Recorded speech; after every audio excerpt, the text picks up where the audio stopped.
Our website, thisweekinamerica.us. Sue Perry is back with us, Deputy Editor of Shop Smart Magazine. Our website, shopsmartmag.org. The new issue is out there with the new rules of food safety. This is like sort of part two. We talked before about sort of the do's and the don'ts, some of the risky foods that are out there. Today we're going to talk about really, especially in the summer, how to sort of the strategy to go through the supermarket so you can make sure everything is fresh, everything is safe when you get it home. Sue, welcome back. Great to have you back with us on the program. And oh, thank you. It's nice to be here. Thank you. It's great to have you here. Let's do the tour of the supermarket. It's you really need to sort of, especially during the summer, I would think, plan and make sure that you're doing it so you're going to keep everything safe when you get it home.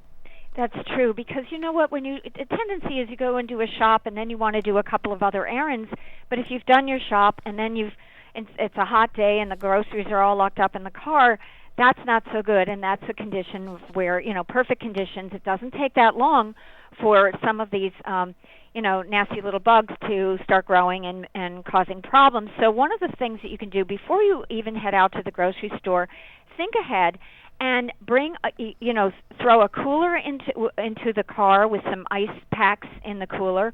And that way, if you do have to stop and do some errands, you have a place to put your meat and some of your perishables, and you're not going to be putting your food at risk. The other thing that you can do if you forget the cooler, ask the butcher or the fishmonger at the grocery store for some ice cubes and take a plastic bag, put the ice cubes in the plastic bag, and keep your some of the more perishable things packed that way as you run and do errands. And don't be too long when you're doing the errands if you have groceries in the car. Next thing you want to do, also before you head out to the store, is take some sanitizing wipes with you. And the reason I say that is when you get to the store, you want to wipe the handles of that shopping cart with your wipes. I know this sounds extreme, but this is how things happen. A lot of people are touching those carts. A lot of people are touching that food. A lot of people's hands go through this equipment that you're putting your precious food in. So germs could be lurking there, so the wipes are going to help you prevent transferring any bugs from your hands or other people's hands onto the food that you're buying. And that's just, something that's a really simple thing to do. All this information available in Shop Smart Magazine online. You go to shopsmartmag.org. The magazine, the current edition, is available all across the country, places like Barnes & Noble, Walmart, Borders, Kroger, Safeway, Publix. You can even subscribe online by going to shopsmartmag.org. You're listening to This Week in America. Sue Perry, Deputy Editor, is with us on the program. The other thing you talk about is once you get in the store, you need to sort of strategize logistically, and you say, go to the middle of the store first.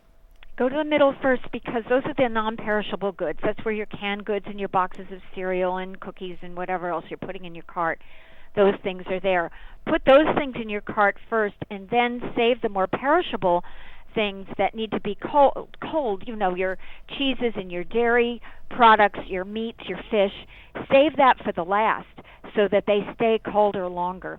And, of course, you've already remembered that you've either got your cooler in the car or you have your little ice bag with you to keep them even colder if you're going to be making any extra stops or you have a long trip home.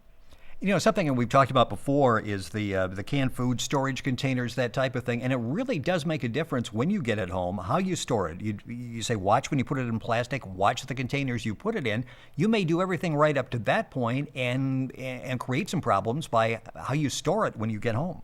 Oh, yeah, storing is really important. Well, first of all, one thing that you want to do is you want to take, first of all, the things that you buy, what you buy first, what you've just bought, make sure that you've used up any canned goods, even your canned goods. Anything old, put to the front. Anything new, put to the back. That way you're keeping your food on a very good rotation cycle, and you're not risking having things expire and going, past their expiration dates. And that goes for the refrigerator, too. And you want to put things in the right place. Like milk should go back in the refrigerator where it's colder. You want to keep your eggs in the carton and put them in the coldest part of the refrigerator, not on the door, even though they have those little egg holders on the door. Don't put your eggs there because the door is constantly opening and closing, and you're exposing the eggs to warm air, and that isn't good. That's conditions for breeding nasty things that can happen to the eggs. So you want to make sure that the other thing that you need to do is checking your fridge temp. you can just make sure that you look on the thermometer of the refrigerator that it's 37 to 38 degrees, and the freezer should be at 0. If your refrigerator and freezer are not registering there, then you have to adjust it. It's interesting. I'm learning something as I'm reading this, and I'm wondering, this is your job. You do this every day. Do you learn things when you work on these articles for ShopSmart?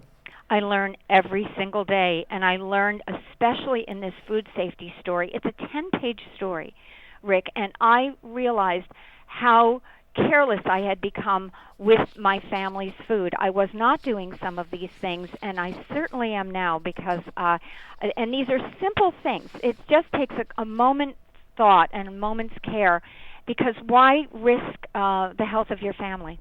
It's interesting. One of the topics is what food product dates really mean. We don't have time for that. You'll have to go to the website, go pick up a copy of the magazine.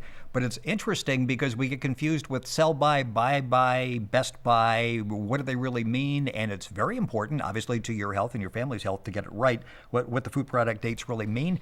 That's one of the many topics available in the new Rules of Food Safety section of the new ShopSmart magazine. It's available all across the country. Website shopsmartmag.org. You're listening to This Week in America on Blue Funk Broadcasting Radio Network.